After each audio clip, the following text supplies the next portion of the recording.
Hey, you feeling all right? Well, whatever. I'm just winging it here. Ever since then, I haven't been able to react at all whenever I see Tom. I'm home. Huh? Where's dinner? I wonder, the shadow seems to be talking to me. But I can't make out what it's saying. Hey. Both of you, say something to Mom, will ya? No way. You know, we really don't need a dad in this house.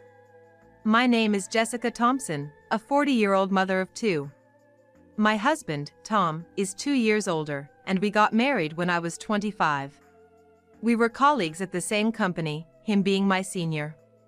We started dating about a year after I joined the company, got married when I found out I was pregnant, and I became a stay-at-home mom at Tom's request.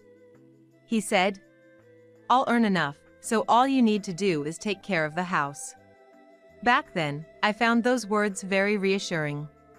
Then our son, Mark, was born, and 2 years later our daughter, Emily, came along. From that point on, my days were filled with housework and parenting. That was partly because I didn't have any reliable family or in-laws nearby. Both my parents' house and my in-laws' house were more than an hour away by plane. Since I moved to New York for college, even though my mom came to help when I gave birth, it was impossible for her to stay for a long time. Looking back, I should have gone back to my parents' house for childbirth. But back then, Tom's wish for me to protect our home had deeply rooted itself inside me. My mom always told me to come back home if things ever got too tough. But I, at the time, was unaware of this and turned her down. Now, Tom is a sales manager at a mid-sized trading company. And this year, with Emily entering junior high, I've started working part-time. Tom suddenly started saying this to me. You know, I've been thinking. It's probably better if Mark goes to a private high school, don't you think? As for me, I was fine with whatever he preferred, be it public or private. Actually, where I grew up, public schools were the only option, so I didn't really understand the difference. But it seemed like Tom had a different perspective. You might not be aware of this, but in the corporate world, the university you graduate from creates significant cliques. You can't really get into a good university if you go to a public high school. Private is definitely the way to go.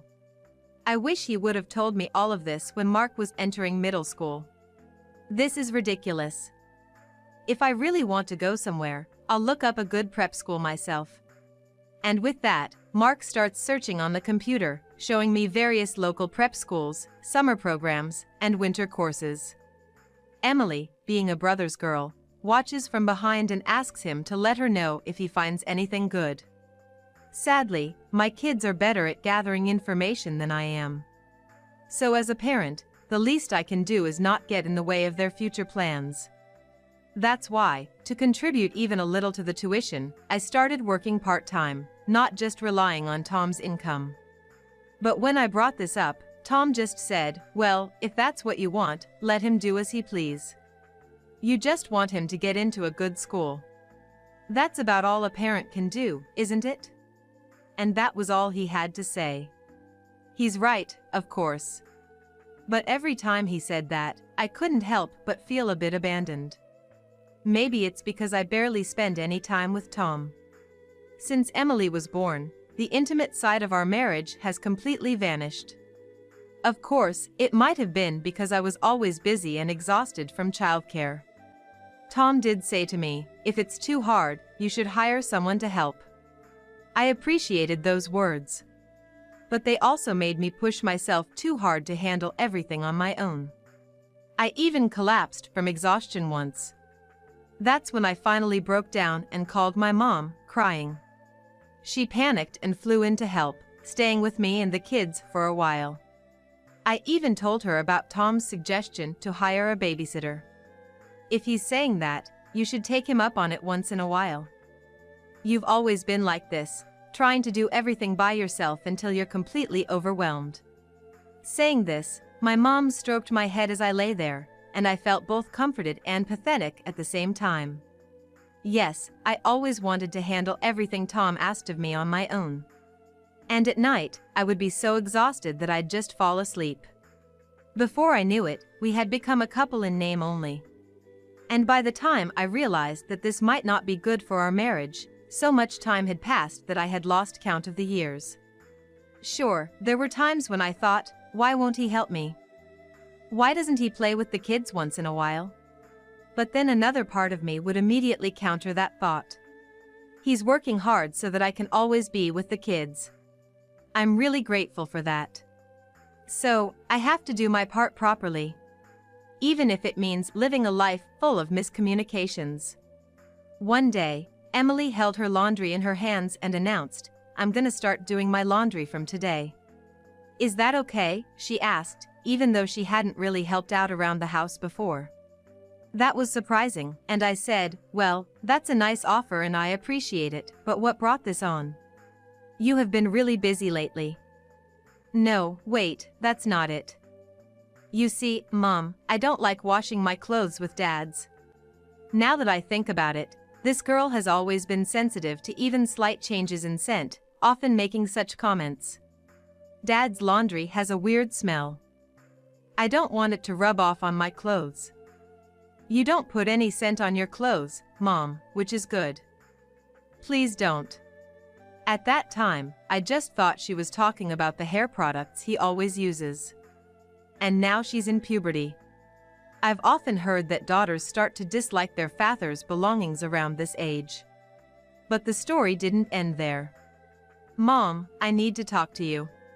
When I came back from my part-time job, Mark was waiting for me. His extremely serious expression told me this wasn't a trivial matter. While we moved to the living room, taking off my jacket, I asked, "What's up? It's unusual for you to come to me with such a serious look on your face." "Yeah, it's about Dad," I gasped. As we sat facing each other on the living room couch, Mark then said, "Hey, Mom. How much do you know?" "About what?" Mark sighed lightly. "Right, I should have known. What do you want to say?" "Listen, Mom, calm down and hear me out. Emily came to me saying that Dad is having an affair." "An affair?" I never thought I'd hear such a word from the mouth of my 15-year-old. "You really haven't noticed, have you? From your reaction just now. But Dad is a workaholic." "Mom, please, you need to face reality. No matter how much of a workaholic Dad is, why haven't we ever had a single family vacation all together? Is his company really that terrible?" "But your dad is a director now, he's busy." "Yeah, now. But he was a manager before. And you know what, we have families like that in my class too. The parents are so busy they hardly ever see their kids, but at least they take them on overseas vacations in the summer to make up for it." "What about us?" Mark added on. I fell silent. Now that he mentions it, that's true. I, and only I, take the two of them to my parents' and my in-laws' homes out in the countryside for major holidays like Thanksgiving and Christmas. Since it's a plane ride away, we also take the opportunity to travel around various places. There are a decent number of tourist spots as well. So, I thought that was good enough. No, maybe I was trying to convince myself that it was good enough. I always thought Dad was irresponsible. Irresponsible? He's the one supporting our livelihood. That's a parent's obligation, isn't it? What Emily and I are trying to say is whether Dad is actually interested in you or us. I felt as if I had been struck by lightning. So, it's finally been said out loud. And Emily, she first hated the smell of Dad's laundry. Then she realized it smelled like women's perfume. When she hangs out with her friends on her days off, right? Even if she doesn't buy it, she'd at least check out the perfume testers, right? She noticed that the scent from Dad's laundry mostly smelled like women's perfume. Emily is sensitive to smells and remembered that. And I have something to apologize to you for. What? I skipped cram school a few times and tried following Dad. What? You did that late at night? I apologized in advance because I thought Emily might try to do it if I left her alone. And you know, Dad isn't working crazy late hours. He doesn't leave exactly on time, but he left the office around 7 p.m. and there was a woman with him. They went straight to the downtown area together. I didn't have the guts to follow them any further on my own. Of course not, I exclaimed. Yeah, so that's all I can tell you. I'll apologize to you, Mom. I shook my head vigorously. You're not the one to blame here. But what comes next is a matter for adults. Yeah. But remember this, Emily and I are on your side, Mom.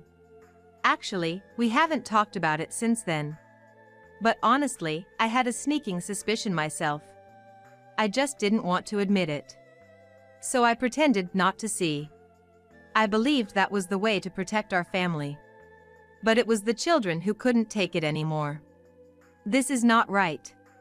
I can't keep making the kids feel bad because of my stubbornness. I made up my mind and hired a detective agency. It cost more than I expected. But I think it was worth pouring my part-time job earnings into it. The result was as bad as it gets. As I looked through the evidence sent by the detective agency, I felt something inside me snap. What have I been maintaining this family for, and for whom?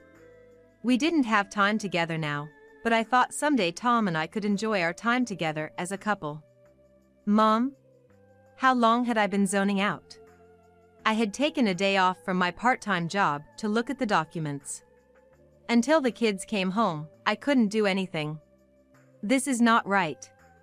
I tried to hide the evidence from my sight by covering it. Why?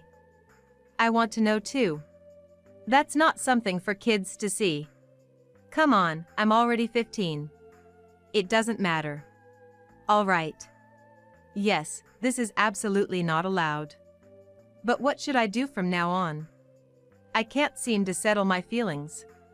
While I was thinking, Tom came back.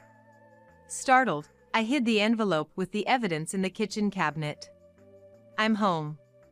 When I saw him entering the room, I couldn't help but utter, huh? What is this? That's what I thought. Surely, that's Tom. My husband. But on the other hand, it's not right. It's not my husband. No, this thing is not even human to begin with. Then what is it?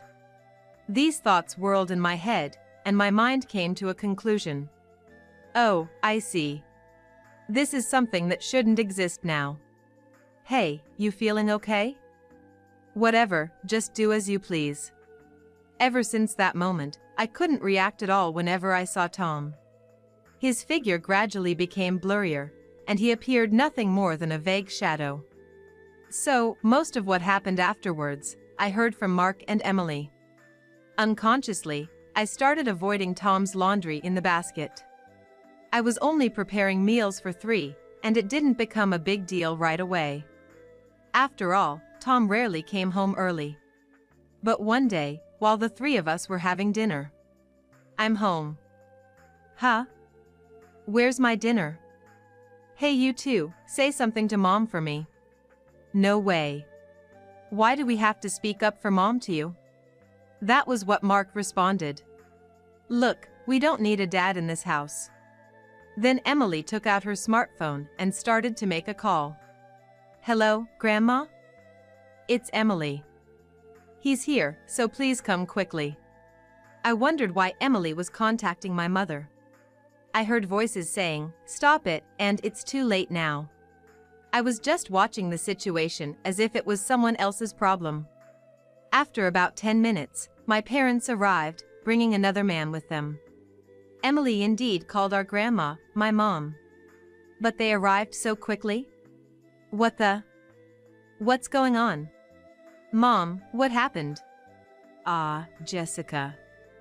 You've become so frail. My mom hugged me tightly. My dad approached the kids, put his arms around their shoulders, and patted them gently. Grandpa. There, you've done well. We'll take care of everything from here, so go to your rooms. No, I want to say what I have to say to Dad, who pushed Mom to this point, with my own mouth. He pushed me to this point? Hey, Mom. Do you realize what state you're in right now? We had to call Grandpa and Grandma. We told them Mom's broken. Broken? What does that mean? Look, Dad. Mom doesn't think of you as her husband anymore. Huh? Hey Mark, what the hell are you talking about? Hey, Jessica? My dad gently asked me. How many servings did you make for dinner today? What are you talking about? There are 3 of us, so I made dinner for 3. Oh, but Dad, haven't you eaten yet? That's terrible, I need to make something right away. I started to get up, but my mom held me back. That's not it, Jessica. We've already eaten. Don't worry about it. We're just here to talk to him. To him? I looked in the direction my mom was pointing. A blurry, gray shadow was swaying back and forth. The kids sent this to us. What?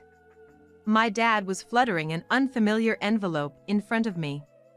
A detective agency. Oh, so you've forgotten that too. My mom's lament sounded painful. But I couldn't understand why she looked like she was about to cry. That over there is your husband, Tom. What? The shadow stopped moving. What do you mean, Jessica? The shadow seemed to be saying something to me. But even though the words reached my ears, they didn't make any sense in my mind. That's what I've been saying. It's your fault that Mom's broken. She can't even recognize you. What? You've got to be kidding. Hey, Jessica. You know who I am, right? Hey? I felt a sudden grip on my collar, as if the shadow had grabbed me. But still, it was as if the words were coming from a distant place, and I couldn't understand what was being said. That's not gonna work, Dad. Take a good look into Mom's eyes. Let go of Jessica's hand, Tom. My dad pulled me away from the shadows. Then, both of my parents started furiously shouting towards the shadows. Mom, you might not understand what I'm saying right now, but...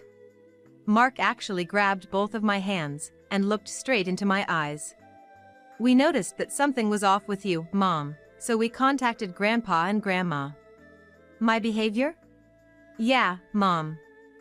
It's like you can't see Dad, because you can't stand the fact that this guy is cheating on you. That's not true.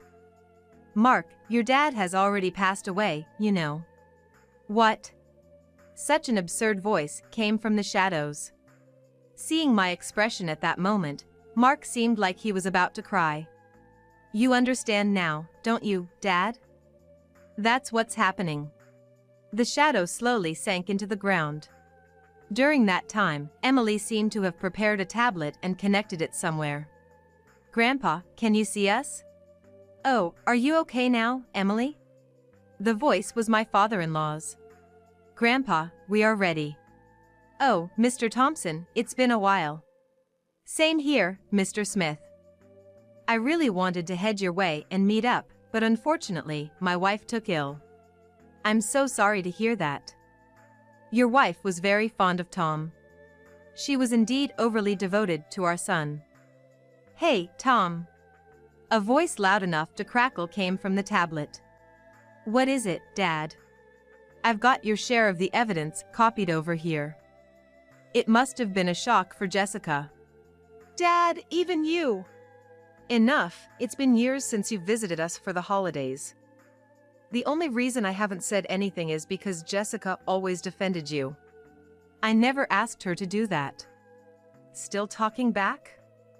Your mother was always troubled, not being able to refrain from complaining to Jessica about you not coming home. She knew she shouldn't have said those things, but couldn't help expressing her regret. And yet, you couldn't come because of that? Want me to read out the documents? Mr. Thompson, could we handle that part here, please? Of course, let's take a good look at how our son reacts to this. Well, let me say this.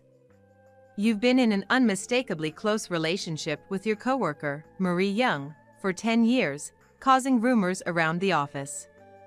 Since you kept telling Jessica to stay home as much as possible, she hardly talked to her old colleagues, while you were having quite a time cheating. You even went on overseas vacations in the summer, not showing your face here for the holidays in these 10 years. And Ms. Young believes you two will get married. She started dating you when she was 25, and now she's already 35. She's at fault too. But when it comes down to it, she's ready to pay alimony in case of your divorce. And what about you? You've wasted the best 10 years of her life for marriage. Whoa, I didn't get that part of the story over here. So it has come to that, huh? Hey, Tom. There seemed to be a slight tremble in the shadow.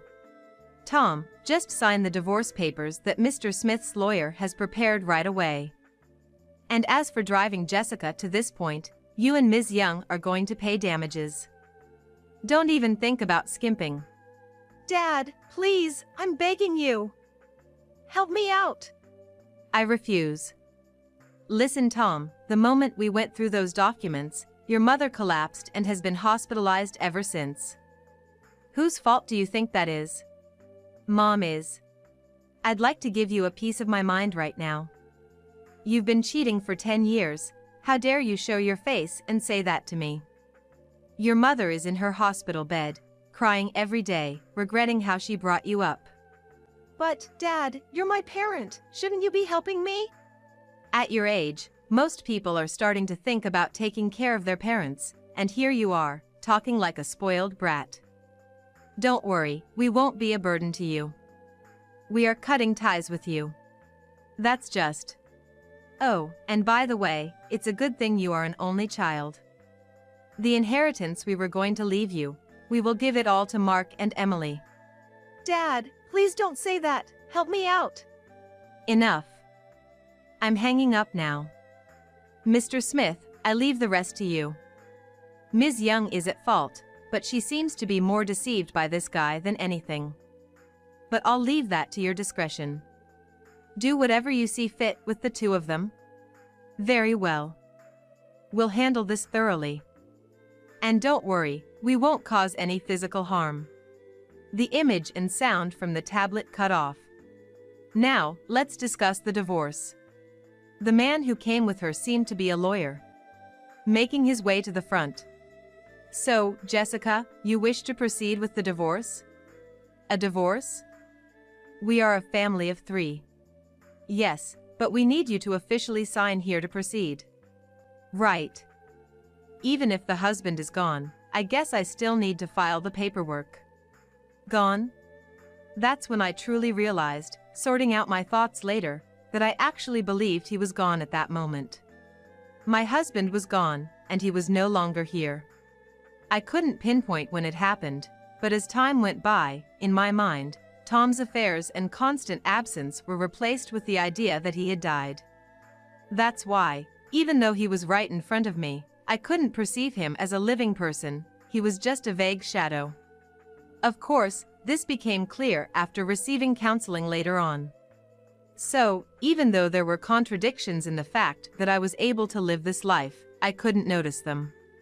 All I kept thinking was that I wanted to protect the life I had with my 2 children, Mark and Emily. That was all. As for not calling Ms. Young to this meeting, it was a decision made after discussions between my parents and my in-laws. Showing the kids their father's affair partner in the flesh was just too much. Especially for Emily. So, Ms. Young had a one-on-one conversation with a lawyer. It seems like she had made up her mind because she apologized repeatedly. I didn't think it was okay. Even if he kept saying we would get married someday, 10 years is just too long. Still, I was clinging on to a sliver of hope. And she also talked about my odd state. I was constantly told by him that his wife was cold, but I didn't think it was true. Apparently, he had always told her that I was a cold woman who always excluded him from the family. I changed from feeling sympathy for him to falling in love with him, but now I see, I was just being deceived. Her voice was trembling with anger at that moment. Mr. Lawyer, I will definitely pay the compensation to his wife. On top of that, I have a request. I want to sue him for marriage fraud. Is it possible? Do you have any evidence? I recorded his words just in case a time like this would come. What about getting married to him after he divorces his wife? I've completely woken up after this incident. I'm going to break up with him. Even though she is referred to as a veteran clerk in the office, it seems she is a very skilled worker. The evidence was properly collected and organized. It seems that because she loved him, she couldn't help but hate him intensely. In the end, Tom had turned even the woman he thought was on his side against him. Later on, both of them ended up resigning from the company.